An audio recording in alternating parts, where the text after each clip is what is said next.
In class today, we talked about that institutions of higher education were originally perceived as fulfilling two main missions. One was teaching and one was research. Now what is being discussed more from different publics in the higher education field is that institutions of higher education also fulfill the so-called third mission, or the regional mission of universities. With that respect, could you please define what regional mission of universities means, and could you provide examples of successful universities that have adopted this? Well, as I outlined also this week with your group here, third mission means many different things to different people, right? But usually it has traditionally been approached as everything that is not core, so core degree programs or core research. So it's something that it adds on and it has an element of societal impact. So continuing education, lifelong learning, innovation, technology transfers, community outreach, all that fits into regional development, into the bucket of third mission. So then you have different scholars. One of my priorities has been to develop a debate with people who are approaching the third mission from slightly different perspectives.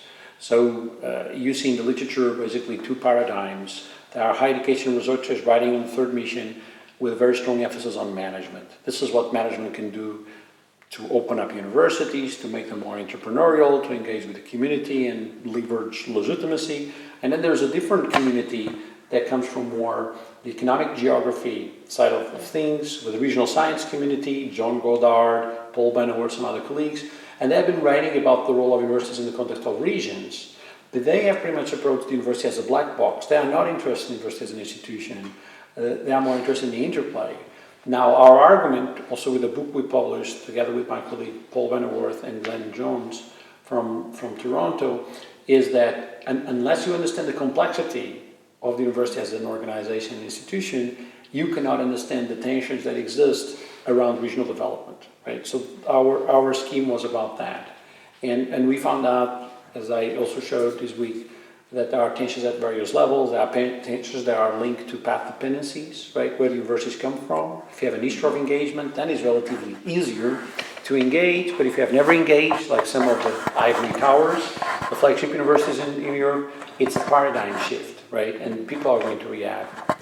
Also, engagement, again, what does engagement mean? For example, what technology transfers, what does that mean to the humanities and the social sciences, right? So it needs to be redefined. Our studies suggest there is a lot of ambiguity also within the institution. So when you go and ask people about what they do, if you ask them, do you do third mission? They say no. And then afterwards you ask them questions and they say, well, I actually engage in a board of a company, or I go to a school and so on. And we say, but that's third mission. And they say, really? Also for a lot of people, they say, look, I've always been doing this stuff. This is nothing new. But now the central administration is talking about it. It's trying to measure it. And in many respects, you know, there are cases where it's counterproductive because they feel now it's becoming increasingly strategized. And if it's too much top-down, then it feels there's an obligation to do it, and they stop actually doing it. And you might destroy what you have. So, but that said, I've spoken with a number of rectors who are aware of these tensions, and they themselves say, look, you cannot pressure academics to engage, you have to create an ethos, a culture. This is what Burton Clark partly is talking about in his book of entrepreneurialism, right? You create a culture of engagement. I mean, if you're very good at teaching and very good at research, then it's fine. If you enjoy doing engagement, societal outreach, then perhaps, but you need to have the proper incentives. And the studies we have, including my own studies, suggest there's a lot of window dressing, right? Universities say, yes, we are very engaged with the region, but then and governments do the same, but then it's business as usual, right? The priorities are on the core activities, publications, there's not enough time to go out there.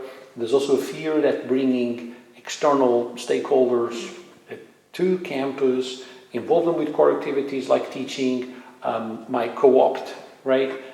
These structures, and therefore, you know, curriculum is sacred, people like their autonomy. So there's still cultural issues. But there are also studies suggesting when the right mix is present, it works quite smoothly. So you asked me about successful cases. You know, I think the classic cases that I presented today in the Nordic countries, which I know the best, right? You have Tromsø that has been relatively successful, although the university can only be as successful as the environment around it. So if there's no industry to engage, there's a classic case of Baltimore in the United States where Johns Hopkins, one of the top universities in the area of medicine, hasn't had any impact according to studies by Feldman and colleagues. And that's because the region around it doesn't have absorptive capacity.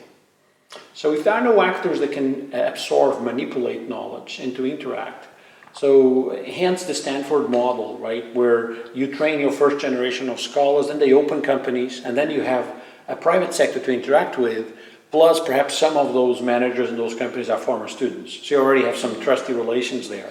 And that's why I think the Stanford model is seen by many as the right way to go, although as we heard also today by Edskowitz, we should be careful in copying it, right, because there are many specific characteristics why it worked.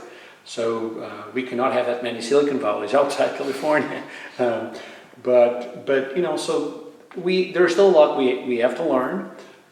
There's a little bit that we know about, but it is what we know is indeed it seems there is something going on, and that universities can no longer neglect the external pressures they are facing for more a stronger impact, a stronger relevancy in society. Studies from other regions, including the Irana study I was involved in Africa, suggest, or at least we hypothesize that the best long-term sustainable model to do that is when you bring the third mission, whether it's regional development, innovation, outreach, closer to the academic core.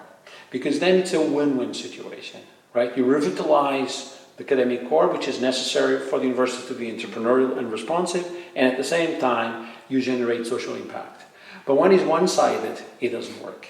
So in England, we know Beth Perry, Paul Benneworth have found out that sometimes universities use regional actors to support core activities, but they don't give much back, right?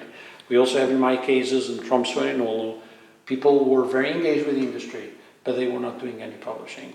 And they were not using that engagement to modernize and revitalize the academic core, right? So there's a decoupling between the two. So you need to have a system. So there's a number of scholars, Nadeva, myself, and others that suggest perhaps what we see is now a movement where the third mission is no longer a third leg and is becoming much more like an onion that surrounds the core activities. And then you'll see the interplay and the embeddedness.